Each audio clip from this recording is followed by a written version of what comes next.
Problema, para sa ilang may karinderya ang tumataas daw na presyo ng bigas. Hindi naman daw kasi nila basta-basta maipasa sa mga customer ang mahal na presyo.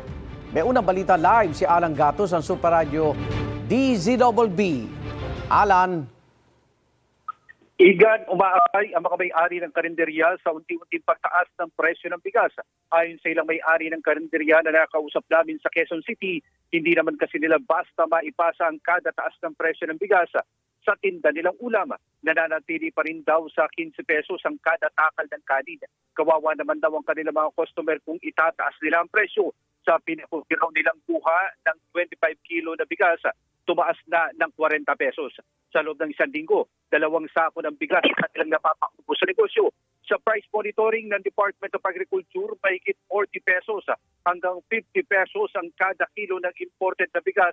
Depende sa klase, nasa 39 pesos hanggang 50 pesos ang lokal na bigas.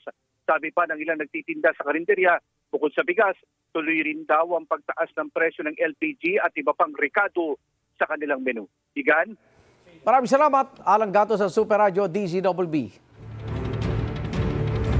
Igan, mauna ka sa mga balita, mag-subscribe na sa GMA Integrated News sa YouTube para sa iba't ibang ulat sa ating bansa.